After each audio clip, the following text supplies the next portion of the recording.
अभी तक में हम लोगों ने पिछले लेक्चर में इलेक्ट्रोमैग्नेटिक वेव्स के बारे में पढ़ा था, ठीक है। इलेक्ट्रोमैग्नेटिक वेव्स कैसे बनती हैं मैंने आपको बताया था। इलेक्ट्रोमैग्नेटिक वेव्स रेडिएटेड होती हैं, मतलब प्रोड्यूस्ड होती हैं due to accelerated charge particles की वजह से। कोई भी चार्ज पार्टिकल अगर एक्सेलरेट कर रहा है, कोई भी चार्ज पार्टिकल अगर एक्सेलरेट कर रहा है तो वो क्या प्रोड्यूस करता है, वो रेडिएट करता है इलेक्ट्रोमैग्नेटिक वेव। क्या रेडिएट करता है, क्या प्रोड्यूस करता है, इलेक्ट्रोमैग्नेटिक वेव प्रोड्यूस करता है। तो इलेक्ट्रोमैग्नेटिक वेव जो होती है बेटा, वो ऑसिलेट करती हैं। क्या करती हैं, इलेक्ट्रिक फील्ड और मैग्नेटिक फील्ड दोनों एक दूसरे के परपेंडिकुलर होके ट्रेवल करती हैं, वो भी एक ही डायरेक्शन में। क्या बोला मैंने, इलेक्ट्रिक फील्ड मैग्नेटिक फील्ड का प्रोडक्शन होता है और वो दोनों एक साथ एक दूसरे के परपेंडिकुलर एग्जिस्ट करती हैं और एक साथ एक ही डायरेक्शन में प्रोपगेट करती हैं। ठीक है, ये बात समझ में आ गई। जब ऑसिलेशन होता है तो इलेक्ट्रिक फील्ड और मैग्नेटिक फील्ड एक दूसरे के परपेंडिकुलर होती हैं और एक ही डायरेक्शन में प्रोपगेट करती हैं। तो इस टाइप की वेव जो इलेक्ट्रोमैग्नेटिक वेव है, इस वेव को हम लोग कहते हैं ट्रांसवर्स वेव। क्या बोलते हैं, जो ऐसे चलती हैं, इन वेव्स को क्या बोलते हैं, ट्रांसवर्स वेव। तो यहां तक मैंने आपको 3 पॉइंट लिखवाए थे, अगर आपको याद हो पिछले लेक्चर में। आज हम लोग इलेक्ट्रोमैग्नेटिक वेव जो है वो ट्रांसवर्स वेव है, इस चीज को हम बताने जा रहे हैं। इलेक्ट्रोमैग्नेटिक वेव जो है बेटा, ये ट्रांसवर्स वेव है। कौन सी वेव है, ट्रांसवर्स वेव। ठीक है, कौन सी वेव है बेटा, ट्रांसवर्स वेव। ठीक है, अच्छा तो इलेक्ट्रोमैग्नेटिक फील्ड कैसे चलती है मैं आपको जरा एक बार फिर से बना के दिखा देता हूं। ये ठीक है, ये इलेक्ट्रिक फील्ड है। क्या हुआ बेटा,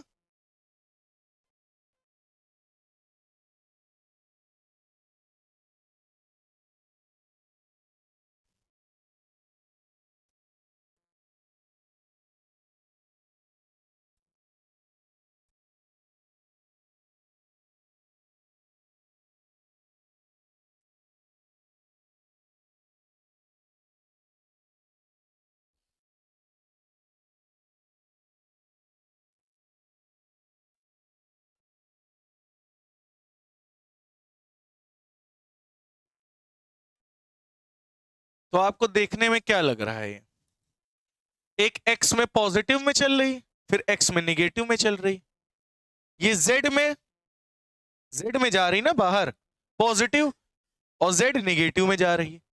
तो ये पूरी वेव प्रोपगेट किस डायरेक्शन में कर रही है, एक्स डायरेक्शन में। प्रोपगेट किस डायरेक्शन में कर रही है, एक्स डायरेक्शन में। ये वाली कौन सी फील्ड है, इलेक्ट्रिक फील्ड। ये कौन सी फील्ड है, मैग्नेटिक फील्ड। कौन सी फील्ड है बेटा, मैग्नेटिक फील्ड। ठीक है, और इलेक्ट्रिक फील्ड मैग्नेटिक फील्ड देख के लग रहा है आपको ये दोनों एक दूसरे के परपेंडिकुलर है, लग रहा है कि नहीं लग रहा है। तो इलेक्ट्रिक फील्ड जो होती हैं वो परपेंडिकुलर चलती हैं। कैसे चलती हैं, जो प्रोपगेशन हो रहा है, प्रोपगेशन किधर हो रहा है, एक्स एक्सिस पे। जो भी प्रोपगेशन हो रहा है जिधर डायरेक्शन में, उसके परपेंडिकुलर प्रोपगेशन किधर हो रहा है, एक्स डायरेक्शन में। इलेक्ट्रिक फील्ड चल किधर रही है, वाई में। वाई में ऊपर, वाई में नीचे, वाई में ऊपर, वाई में नीचे, वाई में ऊपर, वाई में नीचे। तो इलेक्ट्रिक फील्ड जिस तरफ प्रोपगेशन हो रहा है उसके परपेंडिकुलर चल रही है। नहीं समझे, चल इधर रही है और प्रोपगेशन इधर हो रहा है उसका, और चल ऐसे रही है वाई में, ऐसे। समझ रहे हो कि नहीं, वाई डायरेक्शन में मोशन हो रहा है। तो y positive, y negative, y positive, y negative. और मैग्नेटिक फील्ड भी परपेंडिकुलर है किधर, प्रोपगेशन के। अब जरा ध्यान सुनना, प्रोपगेशन किधर हो रहा है, इधर। पहले Z direction positive negative, positive negative, देख रहे हो ना, ये जा रही है ऐसे। तो मैग्नेटिक फील्ड पहले इधर गई, Z positive, Z negative, positive negative, positive negative. Propagation इधर ही हो रहा है, लेकिन चल कैसे रही है, समझ में आ रही बात कि नहीं। मतलब ये, और प्रोपगेशन ऐसे, पॉजिटिव निगेटिव, पॉजिटिव निगेटिव। तो ये चल रही जेड एक्सिस में, ये चल रही वाई एक्सिस में, और प्रोपगेशन किस एक्सिस में हो रहा है, एक्स एक्सिस में। तो इलेक्ट्रिक फील्ड प्रोपगेशन के परपेंडिकुलर है, मैग्नेटिक फील्ड भी प्रोपगेशन के परपेंडिकुलर है। तो अगर मैं डायरेक्शन ऑफ प्रोपगेशन की बात करूं, किसकी बात करूं बेटा? Direction of propagation. मैं आपसे पूछूं किस डायरेक्शन में प्रोपगेशन हो रहा है, मतलब किस डायरेक्शन में चल रही है, तो आप क्या कहोगे? ई क्रॉस बी। क्रॉस क्यों लगाया? क्योंकि ई बी के परपेंडिकुलर होगा। होगा। ई किधर चल रही है? ऊपर नीचे, वाई डायरेक्शन में। ई किधर चल रही है? Y direction. वाई डायरेक्शन को क्या बोलते हो? जे कैप। क्रॉस बी किधर चल रही है? जेड डायरेक्शन में। जी किधर चल रही है? वो बी किधर चल रहा है मैग्नेटिक फील्ड? जेड डायरेक्शन में। जेड डायरेक्शन को क्या बोलते हो? के कैप। क्या बोलते हो? के कैप। अच्छा ये बताओ, आई जे के, तो क्या लिखा है? जे क्रॉस के। जे से के जाओगे तो क्या मिलेगा? आई। जे से के जाओगे तो क्या मिलेगा? आई। तो जे क्रॉस के को क्या लिख सकते हो? आई कैप। और प्रोपगेशन किधर हो रहा है? आई कैप, यानी एक्स डायरेक्शन में। और प्रोपगेशन एक्स डायरेक्शन में ही तो हो रहा है। अब कुछ दिमाग खुला कि इलेक्ट्रोमैग्नेटिक वेव ट्रांसवर्स वेव है, बट उसकी डायरेक्शन किधर है? एक्स डायरेक्शन में मूव कर रही है। इलेक्ट्रिक फील्ड किधर मूव कर रही है? वाई डायरेक्शन में। मैग्नेटिक फील्ड किधर मूव कर रही है? जेड डायरेक्शन में। इलेक्ट्रिक फील्ड वाई डायरेक्शन में, मैग्नेटिक फील्ड जेड डायरेक्शन में। और दोनों कैसे चल रही हैं? ऐसे ऐसे ऐसे ऐसे, समझ रहे हो ना? ऐसे चलती चली जा रही। किधर? एक्स डायरेक्शन में। मतलब प्रोपगेशन इनका मेनली किधर हो रहा है? एक्स डायरेक्शन में। किधर हो रहा है? एक्स डायरेक्शन में। इलेक्ट्रिक फील्ड किधर जा रही है? इलेक्ट्रिक फील्ड प्रोपगेशन की क्या है? परपेंडिकुलर, वाई एक्सिस में मूव कर रही। मैग्नेटिक फील्ड प्रोपगेशन की क्या है? जेड एक्सिस में ऐसे मूव कर रही। और दोनों एक साथ मिलके क्या हो रही? एक्स डायरेक्शन में जा रही। तो क्या करोगे? ई क्रॉस बी। ई कौन से एक्सिस पे? वाई एक्सिस, यानी जे कैप। बी कौन से एक्सिस पे? जेड एक्सिस, यानी के कैप। जे क्रॉस के को क्या लिख सकते हो? आई। यानी प्रोपगेशन ऑफ वेव किधर हो रहा है? आई कैप, यानी एक्स डायरेक्शन। बोलो क्लियर हो गया? ठीक है। तो direction of propagation, direction of wave का निकाल सकते हो डायरेक्शन ऑफ वेलोसिटी से। डायरेक्शन ऑफ वेलोसिटी मतलब इस वेव की जिधर वेलोसिटी होगी वही उसका प्रोपगेशन होगा, उधरी डायरेक्शन में। तो इसकी वेलोसिटी किधर है? एक्स डायरेक्शन में। इसकी वेलोसिटी किधर है? एक्स डायरेक्शन में। तो ये तो मैंने बनाया, जरूरी नहीं है। हो सकता है ये जो इलेक्ट्रिक फील्ड है वो एक्स एक्सिस में मूव कर रही हो, ऐसे।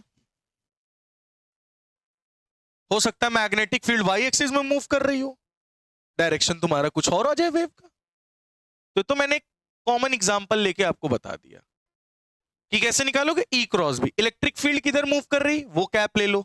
आई में कर रही तो क्या लिखते हो भाई? एक्स में कर रही है तो आई कैप, वाई में कर रही है तो जे कैप, जेड में कर रही है के कैप। ई क्रॉस बी करके देख लो, जो आ रहा है वही डायरेक्शन होगी प्रोपगेशन की, उसी डायरेक्शन में इलेक्ट्रोमैग्नेटिक वेव्स जा रही हैं। समझ में आया आप लोगों को? बहुत बढ़िया, नोट कर लो। तो इस तरह से हम लोग वेव की डायरेक्शन पता कर सकते हैं। क्या पता करके? कि इलेक्ट्रिक फील्ड किधर जा रही है। इलेक्ट्रिक फील्ड एक्स में चल रही है, मैग्नेटिक फील्ड जेड में चल रही है, तो प्रोपगेशन किधर हो रहा होगा? एक्स में। अगर इलेक्ट्रिक फील्ड वाई में चल रही है, मैग्नेटिक फील्ड जेड में चल रही है, तो प्रोपगेशन किधर होगा? एक्स में। क्लियर हो गई बात? नोट कर लीजिए। अब बेटा नेक्स्ट हेडिंग हम लोग डालेंगे, अब हम पता करने जा रहे हैं equation of electric field and magnetic field. Equation of electric field and equation of magnetic field. ठीक है बेटा, हम लोग इक्वेशन पता करेंगे इलेक्ट्रिक फील्ड और मैग्नेटिक फील्ड के। तो एक बात आप सभी बच्चे जान लीजिए, जो पीछे हम लोगों ने वेव बनाई थी, ये वेव कैसी वेव है? ये जो बेटा वेव है ना, ये आपकी ट्रैवलिंग वेव है। कौन सी वेव है बेटा? Travelling wave.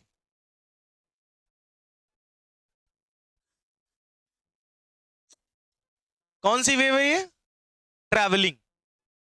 तो इलेक्ट्रोमैग्नेटिक वेव्स कैसी वेव हैं? EMW। कैसी वेव्स हैं? Travelling waves. कैसी वेव्स है? ट्रैवलिंग वेव मतलब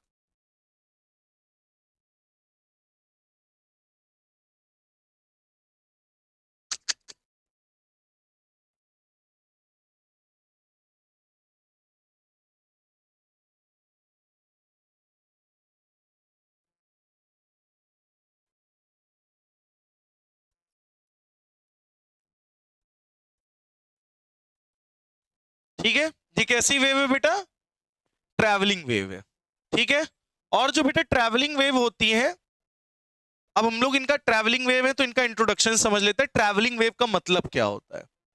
व्हाट इज ट्रैवलिंग वेव, इनका क्या मतलब है, क्या होती हैं ये? ठीक है, इनके बारे में थोड़ा सा हम जान लेते हैं। तो आपने एक वर्ड सुना होगा वेवलेंथ। वेवलेंथ, ये वर्ड आप जानते हो क्या होता है?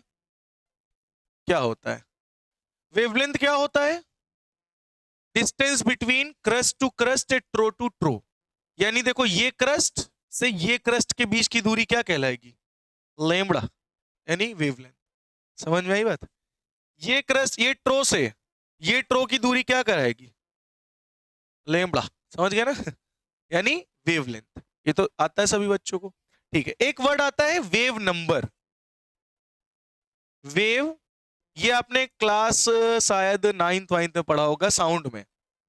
साउंड चैप्टर जब आपको फिजिक्स में पढ़ाया गया होगा तो ये आपको पढ़ाया होगा वेव नंबर। वेव नंबर को के से रिप्रेजेंटेट करते हैं, इसका फॉर्मूला होता है 2 पाई बाई लैम्डा। क्या होता है? 2 पाई बाई लैम्डा, इसको वेव नंबर कहते हैं। फिर आपने अच्छा क्लास 9th में टाइम पीरियड भी हो सकता है पढ़ा हो। टाइम पीरियड पढ़ाया गया था। टाइम पीरियड को हम लोग टी से रिप्रेजेंटेट करते थे।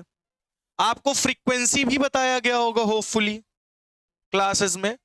फ्रीक्वेंसी क्या होता है? एफ, और एफ इज इक्वल टू होता है 1/t। Time period is the reciprocal of frequency, और frequency is the reciprocal of time period. Frequency क्या होता है? Number of oscillation complete in 1 second. एक सेकेंड में कितने ऑसिलेशन हो रहे हैं? एक सेकेंड में 50 ऑसिलेशन, फ्रीक्वेंसी 50 हर्ट्ज। एक सेकेंड में 25 ऑसिलेशन, फ्रीक्वेंसी 25 हर्ट्ज। बात समझ में आ रही है? एक सेकेंड में जितने ऑसिलेशन हो रहे होंगे वो फ्रीक्वेंसी कहलाएगी।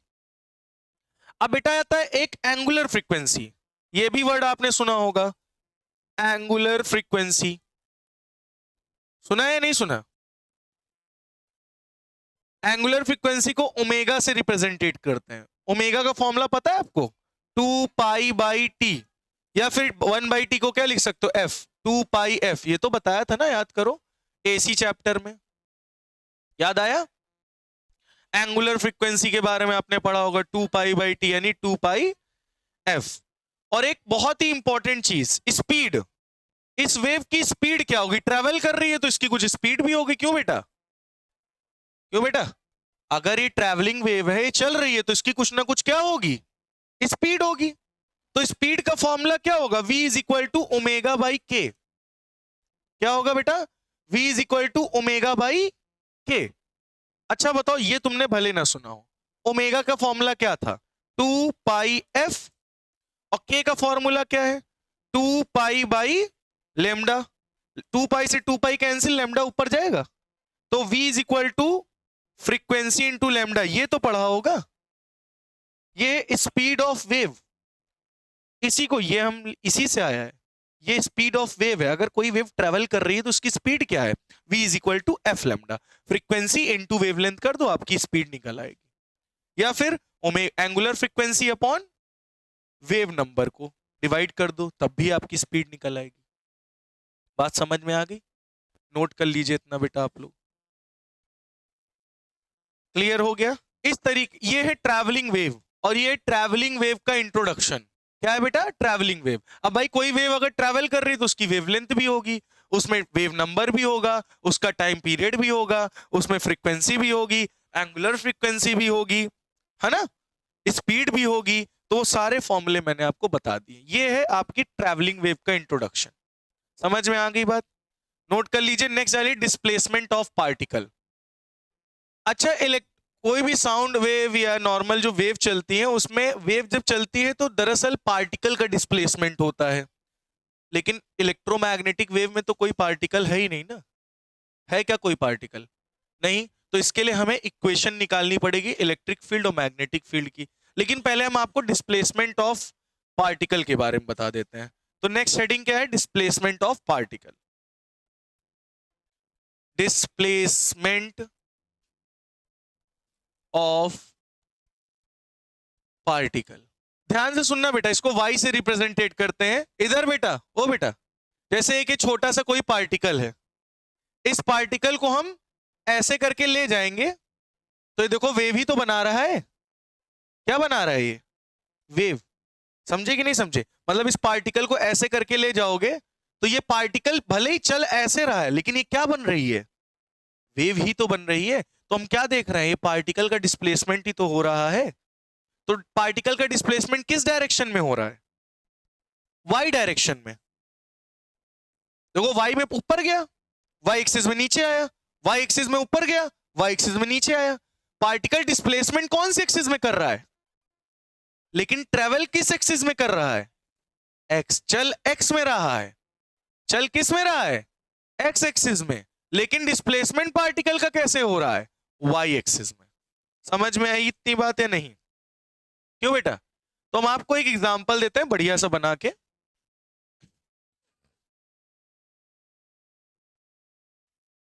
ये वेव चल रही होगी। अब जरा आप लोग बताओ वेवलेंथ क्या होगी? भाई यहां से कुछ वेवलेंथ होगी यहां तक, इसको क्या बोलोगे? लेमडा, यानी wavelength, distance between crest to crest. इसको क्या बोलते हैं बेटा? क्रेस्ट। इसको क्या बोलते हैं? ट्रो। क्या बोलते हैं बेटा? ट्रो। क्रेस्ट से, ये भी क्रेस्ट है, तो क्रेस्ट से क्रेस्ट की दूरी क्या होती है? वेवलेंथ। ठीक है, अब जरा ध्यान से सुनना। मैं बहुत ध्यान से सुनना बेटा, बताने जा रहा हूं। पार्टिकल जो है, अगर जैसे ये पार्टिकल है, ध्यान से सुन लो, ये पार्टिकल अभी x1 डिस्टेंस पर जाओगे तो पार्टिकल तुम्हें कहीं इस जगह पे मिलेगा। x2 डिस्टेंस पर जाओगे तो पार्टिकल कहीं ये मिलेगा। x3 डिस्टेंस पर जाओगे तो पार्टिकल कहीं ये मिलेगा नीचे। x4 पे जाओगे तो पार्टिकल इस जगह मिलेगा। तो तुम जरा देखो कि अलग अलग डिस्टेंस पर जाने पर डिस्प्लेसमेंट अलग अलग है। x1 पे अलग डिस्प्लेसमेंट है पार्टिकल थोड़ा है, x2 पर ज्यादा डिस्प्लेसमेंट है पार्टिकल का, x3 पे कम हुआ, x4 पे और कम हो गया, यहां पे x5 पे आओगे डिस्प्लेसमेंट पार्टिकल का 0 हो गया। तो मतलब पार्टिकल का डिस्प्लेसमेंट किस पे डिपेंड कर रहा है? x पे। जितना x आगे बढ़ोगे पार्टिकल का डिस्प्लेसमेंट चेंज हो जाएगा, या तो बढ़ जाएगा या तो, यानी मैं कह सकता हूं y is equal to f x. F x क्यों? क्योंकि y किस पे डिपेंड कर रहा है? x पे। जितना तुम x आगे जाओगे ये जो पार्टिकल है y, ये चेंज होता रहेगा। हल्का सा x आगे बढ़े पार्टिकल का डिस्प्लेसमेंट चेंज, और आगे बढ़े पार्टिकल का डिस्प्लेसमेंट चेंज। जैसे यहां पे ये पार्टिकल इस जगह पर होगा, इतनी दूरी पर, यहां पे आओगे x5 डिस्टेंस पर, यहां पे आओगे तो पार्टिकल की डिस्प्लेसमेंट केवल ये होगा। अब बताओ यहां ज्यादा हुआ यहां कम हुआ, तो जैसे जैसे पार्टिकल आगे बढ़ेगा डिस्प्लेसमेंट कम होता जाएगा पार्टिकल का। देख रहे हो कि नहीं? तो मतलब पार्टिकल किस पे डिपेंड कर रहा है? एक्स पर। जितना एक्स आगे जाओगे पार्टिकल डिस्प्लेसमेंट कभी ज्यादा कर रहा होगा कभी कम। और दूसरा पार्टिकल टाइम पे भी डिपेंड कर रहा है। मतलब क्या? अगर ये वेव चल रही होती, अगर मैं एक पॉइंट यहां पे उठा लूं, ये पॉइंट, ठीक, ये लाइन, जैसे वेव चल रही होती है ऐसे, और मैं ये लाइन उठा लूं, तो ये वेव पहले ऊपर जाती फिर नीचे आती, ऊपर जाती फिर नीचे आती, तो यही पार्टिकल पहले ऊपर जाता नीचे आता, ऊपर आता नीचे, ऐसे ऐसे इसी टाइम पे वेरी कर रही होती कि नहीं डिस्प्लेसमेंट? नहीं समझ पाए? रुको बता रहे हैं। एनिमेटेड रनिंग वेव, ध्यान से देखना है। नेट है? नेट है? नेट नहीं है ना? चलो अच्छा ये बताओ, ये जो पार्टिकल है वेव का, मैंने एक लाइन खींच दी। क्या खींच दी? ध्यान से सुनो, एक लाइन खींच दी यहां पे, अब ये पार्टिकल यहां पे होगा इस जगह पर, फिर ये पार्टिकल नीचे आएगा, भाई वेव चलेगी, वेव ऐसे चलेगी, फिर ऐसे नीचे भी आएगी, फिर चलेगी, फिर ऐसे। जरा मेरे हाथ की कलाई देखना, ये हड्डी दिख रही है, इसको देखना, एक बार ऊपर जा रही हड्डी, एक बार नीचे आ रही, लेकिन इसी लाइन पे होगी, इसी लाइन पे मेरी हड्डी ऊपर नीचे ऊपर नीचे ऊपर नीचे हो रही होगी, देख रहे हो? मतलब एक ही टाइम पर पार्टिकल जो है ऊपर भी जा रहा, नीचे भी आ रहा, ऊपर भी जा रहा, नीचे भी आ रहा, यहां वाला पार्टिकल, तभी तो वेव बन रही है। बन रही कि नहीं बन रही? तो मतलब टाइम पे भी डिपेंड कर रही है पार्टिकल का डिस्प्लेसमेंट। एक्स में आगे बढ़ोगे तो पार्टिकल का डिस्प्लेसमेंट कभी बढ़ेगा कभी घटेगा, और एक ही टाइम पे देखोगे तो डिस्प्लेसमेंट बढ़ रहा है घट रहा है बढ़ रहा है घट रहा है। इस फिक्स टाइम पे तुम देख लो तो पार्टिकल कभी यहां है कभी यहां है कभी यहां है, मतलब ये एक्स दूरी पर तुम आए, अब इसी एक्स दूरी पर तुम देखोगे तो कभी पार्टिकल ऊपर कभी नीचे, मतलब कभी ऊपर ऐसे ऐसे ऐसे ऐसे चलता रहेगा। मतलब जो वाई है वो किस पे डिपेंड कर रहा है? टाइम पे भी डिपेंड कर रहा है। डिस्प्लेसमेंट जो है पार्टिकल का किस पे डिपेंड कर रहा है? एक तो डिस्प्लेसमेंट पे, जो वाई पार्टिकल का डिस्प्लेसमेंट है वो एक्स पे भी डिपेंड कर रहा है, वाई पार्टिकल का डिस्प्लेसमेंट टाइम पे भी डिपेंड कर रहा है। यानी हम कह सकते हैं ये एफ एक्स पे भी डिपेंड कर रहा है, टाइम पे डिपेंड कर रहा है। एक्स पे कैसे, समझ में आ गया? जितना डिस्टेंस आगे बढ़ोगे पार्टिकल कभी ऊपर कभी नीचे। अब मान लो ये पार्टिकल ऐसे ऐसे चल रहा होता, पार्टिकल चल रहा होता तो क्या बन रही होती? वेव। क्या बन रही होती? वेव। अब तुम यहां पे एक लाइन ऐसे खींच लिए तुम, अब लाइन खींचने में तुमको पता चला कि इसी समय कुछ समय था यहां पे कभी पार्टिकल यहां था, फिर थोड़ा टाइम बीता उसी समय यही पार्टिकल यहां पे होगा, कुछ समय और बीता वो पार्टिकल यहां होता, कुछ समय और बीता वही पार्टिकल यहां होता, कुछ समय और बीता वही पार्टिकल यहां मिलता, कुछ समय बाद यही पार्टिकल यहां मिलता। तो मतलब पार्टिकल इसी जगह पर, इसी सेम जगह पर पार्टिकल ऊपर नीचे बार बार दिख रहा है अलग अलग टाइम पे। तो मतलब अलग अलग टाइम पे डिस्प्लेसमेंट ऑफ पार्टिकल भी क्या दिख रहा है? अलग अलग। क्या दिख रहा है बेटा? अलग अलग। बात समझ में आई कि नहीं? तो मतलब डिस्प्लेसमेंट ऑफ पार्टिकल वाई पे भी एक्स पे भी डिपेंड कर रहा है, और किस पे डिपेंड कर रहा है? टाइम पे भी डिपेंड कर रहा है। वाई ही तो है डिस्प्लेसमेंट ऑफ पार्टिकल। ये पार्टिकल है, अभी डिस्प्लेस करके ऐसे ऐसे जा रहा है, तो पार्टिकल डिस्प्लेस कर रहा है, लेकिन बन क्या रही है? वेव। बात समझ में आई? क्लियर हुई ये बात या नहीं? तो ये वेव कैसी वेव है? इस वेव को क्या बोलते हैं? आप लोगों ने मैथ्स में सुना होगा sinusoidal, sinusoidal, sinusoidal wave, sine wave, cos wave सुनी होंगी ना, उनको क्या बोलते हैं? Sinusoidal wave. क्या बोलते हैं बेटा? तो इसकी इक्वेशन क्या बनेगी? y की, y की क्या इक्वेशन बनेगी? लिख लीजिए, a साइन के x plus minus omega t. A क्या है? एम्पलीट्यूड। ए क्या है? एम्पलीट्यूड। ये मैक्सिमम हाइट से ये दूरी जो होती है इसको क्या बोलते हैं? एम्पलीट्यूड। क्या बोलते हैं बेटा? एम्पलीट्यूड। या फिर इसी को तुम ऐसे भी लिख सकते हो, y is equal to A sine omega t plus minus k x. ठीक है? के आपको पता है ना क्या है? Wave number. के क्या है? Wave number. ओमेगा क्या है? Angular frequency. एक्स क्या है? जिस डायरेक्शन में ये डिस्प्लेसमेंट हो रहा है। ए क्या है? एम्पलीट्यूड। और वाई क्या है? Displacement of particle. साइन की जगह कॉस भी हो सकता था, कोई दिक्कत की बात नहीं होगी।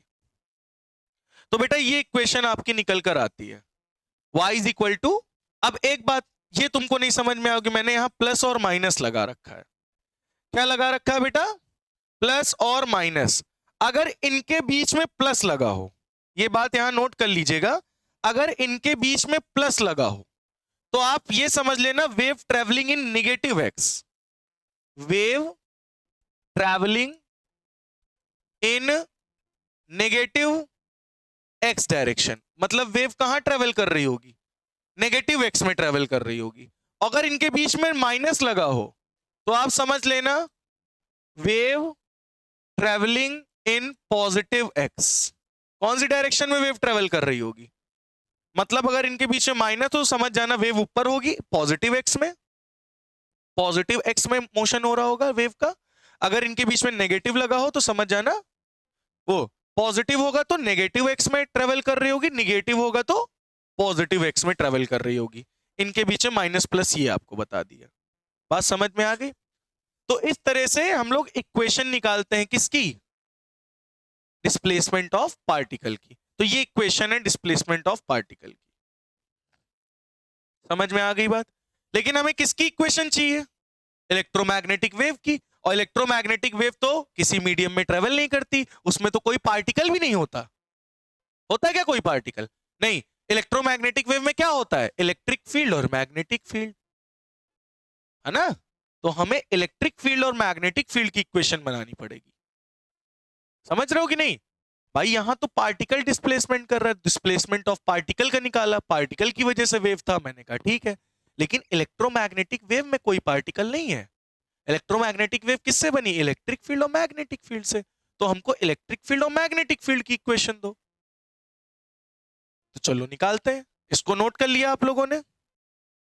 अब हम लोग लिखने जा रहे हैं इक्वेशन ऑफ इलेक्ट्रोमैग्नेटिक वेव। क्या लिखेंगे? Equation of electromagnetic wave. ठीक है, क्या लिखने जा रहे हैं? Equation of electromagnetic wave. सबसे पहली हेडिंग डाल लीजिए इलेक्ट्रिक फील्ड। इलेक्ट्रिक फील्ड की इक्वेशन लिखते हैं। तो सभी बच्चों को पता होगा इलेक्ट्रिक फील्ड एक्स डायरेक्शन में कभी ऊपर जाती कभी नीचे, एक्स डायरेक्शन वाई डायरेक्शन में, सॉरी। इलेक्ट्रिक फील्ड कैसे मूव करती है? वाई डायरेक्शन में, है ना? तो हम इसकी इक्वेशन क्या लिखेंगे? E is equal to E naught, E is equal to E naught sine के एक्स माइनस ओमेगा टी। मैंने यहां माइनस लगाया, इसका मतलब क्या है? वेव कहां से चल रही होगी? पॉजिटिव एक्स में चल रही होगी। वेव किधर चल रही होगी? पॉजिटिव एक्स में। अगर मैं प्लस लगाता तो वेव उधर ना चल रही होती, वेव ऐसे इधर चल रही होती, निगेटिव एक्स में। नहीं समझे? मैंने यहां क्या लगाया? निगेटिव। निगेटिव का मतलब ये वेव किधर चल रही होगी? पॉजिटिव एक्स में। पॉजिटिव एक्स इधर है, निगेटिव एक्स इधर है। अगर यहां मैं पॉजिटिव लगाता तो ये वेव इधर नहीं, ये वेव इधर निगेटिव एक्स में चल रही होती। तो ये पॉजिटिव निगेटिव आपको ये डिटरमाइन कर देगा कि पॉजिटिव एक्स में चल रही है वेव या नेगेटिव एक्स में चल रही है। बात समझ में आ गई है? नहीं क्लियर हुआ? अच्छा, इसी को हम और आगे अगर बढ़ाना चाहें तो बढ़ा सकते हैं। E is equal to E naught sine k को क्या लिख सकते हो? 2 pi by lambda x minus omega को क्या लिख सकते हो? 2 पाई बाई टी। याद आया? नहीं याद आया क्या? अभी पीछे तो लिखवाया है। के क्या है? Omega angular frequency. के क्या है? 2 पाई बाई लेमडा। यहां से क्या कॉमन मिल रहा है? ई नॉट साइन 2 पाई कॉमन ले लो, अंदर क्या बचा? X by lambda minus small T by capital T. या फिर इसको हम और लिख सकते हैं, 1 बाई टी को क्या लिख सकते हैं? एफ। तो ई नॉट साइन अंदर क्या बचा? 2 पाई, इसके अंदर क्या बचा? X by lambda minus t F. Frequency के टर्म में लिख दिया। बोलो समझ में आया या नहीं आया? क्लियर हो गया? तो ये इलेक्ट्रिक फील्ड की इक्वेशन बनी। किसकी बनी बेटा? अब हम मैग्नेटिक फील्ड की इक्वेशन निकाल देते हैं। किसकी बेटा? मैग्नेटिक फील्ड की। मैग्नेटिक फील्ड की इक्वेशन भी कैसी रहेगी? Same. B is equal to B naught, B is equal to B naught sine के एक्स माइनस ओमेगा टी। अच्छा, माइनस क्यों लगाया? इसका मतलब जो ये वेव है किधर जा रही होगी? पॉजिटिव एक्स डायरेक्शन में। समझ रहे हो ना? और बी नॉट क्या होगा? मैक्सिमम मैग्नेटिक फील्ड होगी। बी नॉट क्या होगा? Maximum magnetic field. इक्वेशन यही रहेगी। क्यों? के एक्स माइनस ओमेगा टी, के एक्स माइनस ओमेगा टी। ये दोनों का फेज क्या है? सेम है। दोनों का ये क्या बताइए? फेज ही तो होता है बेटा, एसी में पढ़ा था ना आपने। इसको क्या बोलते हैं? फेज। और देख सकते हो मैग्नेटिक फील्ड और इलेक्ट्रिक फील्ड का फेज क्या है? सेम। मतलब दोनों एक ही फेज में चल रही हैं। और सही बात है, दोनों एक ही फेज में तो चलती हैं। तो इसको क्या लिख सकते हो? B is equal to B naught sine, last वाला ये फॉर्मूला ये भी लिख सकते हो इसमें, 2 pi x upon lambda minus t F.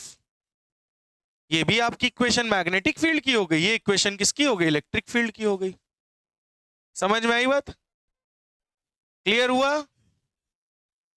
इससे क्या क्लियर हो रहा है? इन दोनों का फेस क्या है? सेम। तो हम लिख सकते हैं both are in same phase. दोनों की दोनों कैसे हैं? सेम फेज में है। समझ में आ गया कि नहीं? इलेक्ट्रिक फील्ड, मैग्नेटिक फील्ड दोनों सेम फेज में है। नोट कर लीजिए। तो ये नोट हो गया आप सभी का। आगे बढ़े, नोट कर लो जल्दी से। अब नेक्स्ट है बेटा आपका, इसी में एक न्यूमेरिकल है छोटा सा।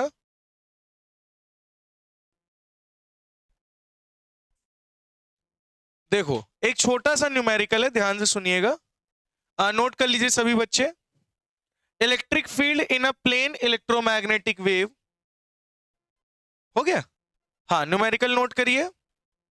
Electric field in a plane electromagnetic wave is given by कितना दिया गया है?